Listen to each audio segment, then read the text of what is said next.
وعن أم قيس بنت محصن الأسدية أنها أتت بابن لها صغير لم يأكل الطعام إلى رسول الله صلى الله عليه وسلم فأجلسه في حجره فبال على ثوبه فدعا بماء فنضحه على ثوبه ولم يغسله.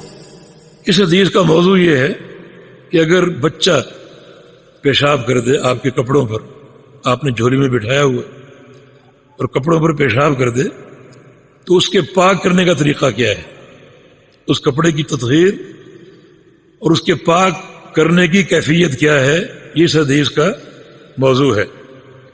ام قیس اس حدیث کی راویہ ہیں. یہ محصن کی بیٹی تھی، ام قیس بنت محصن الاسدیہ الغفاریہ. ان کے بھائی معروف ہیں عکاشہ بن محصن، جن کو رسول اللہ صلی اللہ علیہ وسلم نے جنت کی بشارت دی تھی. جب 70,000 افراد کا ذکر کیا جو بلا حساب جنت میں داخل ہوں گے، تو عکاشہ بن محصن نے کہا یا رسول اللہ صلی اللہ علیہ وسلم دعا کریں کہ اللہ مجھے میں شامل فرما لے. تو رسول اللہ صلی اللہ علیہ وسلم نے فرمایا تھا انت منہم، تم انہی میں سے ہو. تو ان کو یہ سعادت حاصل ہوئی.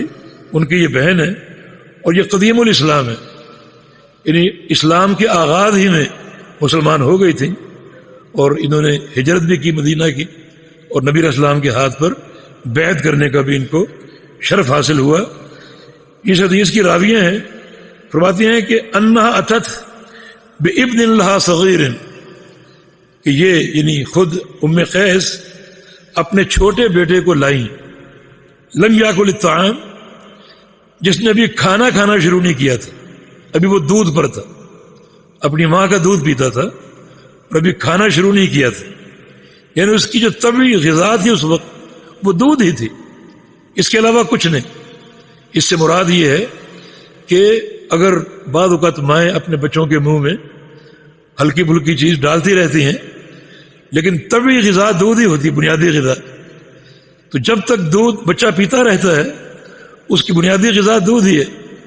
تو وہ اس نے بھی کھانا شروع نہیں کیا تھا مستقل طور پر.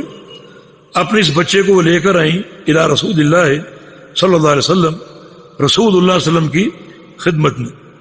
تو بعض اوقات صحابیات یا صحابہ اپنے بچوں کو نبی علیہ السلام کے پاس لایا کرتے تھے برکت کے حصول کے لیے، نبی علیہ السلام کی دعا لینے کے لیے.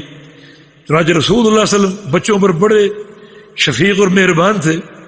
آپ نے بچے کو اٹھا لیا، فاجلسہ فی حجرہ، اور اپنی گود میں اس کو بٹھا لیا. فبال علی ثوبہ، بچے نے رسول اللہ صلی اللہ علیہ وسلم کے کپڑوں پر پیشاب کر دیا. اب آپ نے کیا کیا؟ فدعا بماء، پانی منگوایا، فنضحہ علی ثوبہ ولم یغسلہ، اور آپ نے پانی کپڑے پر چھڑک لیا، پانی کا چھڑکاؤ کیا، ولم یغسلہ، اور کپڑے کو دھویا نہیں.